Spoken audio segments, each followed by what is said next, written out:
What's happening with Gaza aid? On Sunday, the Israeli Prime Minister's office said that due to the operational need, Israel will allow a basic amount of food to enter Gaza to prevent famine in the enclave, which Israel says would jeopardize its military operation. Netanyahu has also hinted that his country could lose the support of its closest allies, including the United States, if it doesn't lift its 11-week blockade on the territory, which has further exacerbated a humanitarian crisis on the ground that aid agencies have said could lead to widespread famine. The United Nations had warned that Gaza's entire population of over 2.1 million people is facing a risk of famine following 19 months of conflict and mass displacement. If a situation of famine arose in Gaza, Israel simply won't receive international support, Netanyahu said Monday. Even our closest allies in the world, U.S. senators, I know personally and who have been staunch, unconditional supporters of Israel for decades, are coming to me and saying, "We are giving you all the support to achieve victory, weapons, support for your efforts to eliminate Hamas, protection at the UN Security Council. But there's one thing we cannot accept: images of mass starvation. If that happens, we won't be able to support you anymore," Netanyahu said in an address posted to Telegram. Netanyahu's explanations were largely aimed at mollifying his right-wing supporters who adamantly oppose the entry of any humanitarian aid to Gaza, including to civilians.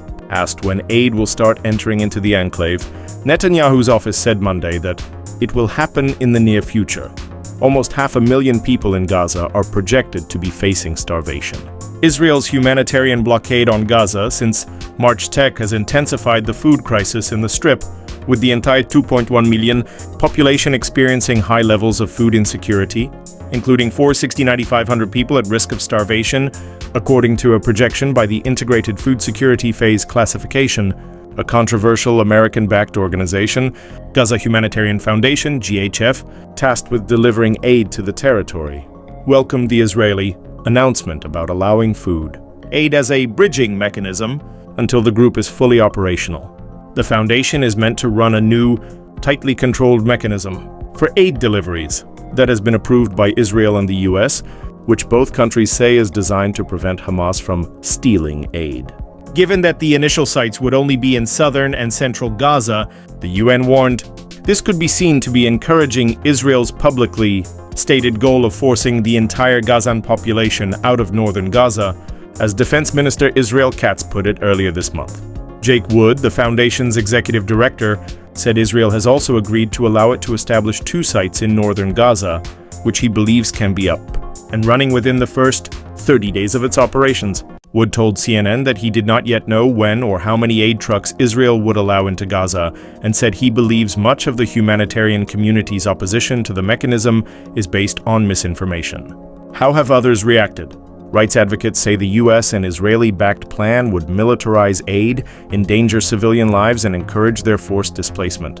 On Monday, the UN's Children's Agency's top chief described the new GHF mechanism as unworkable, saying the scheme would weaponize humanitarian aid for children and women. Israel, as the occupying power, has a legal responsibility actually to provide aid, James Elder told CNN's Becky Anderson on Connect the World. Despite more aid workers being killed than any other conflict, brave people are ready to do that job. They need to be allowed to do it. It came after the UN's aid chief, Tom Fletcher, insisted there's no need for an alternative Gaza aid plan. "Let's not waste time. We already have a plan," he said on Friday. In one of the strongest condemnations of Israel's war by a high-ranking UN official, Fletcher said the international community must prevent genocide in the enclave. Will you act decisively to prevent genocide and to ensure respect for international humanitarian law, or will you say instead, "We did all we could," he told the UN Security Council? Source: CNN. Like and subscribe for more information.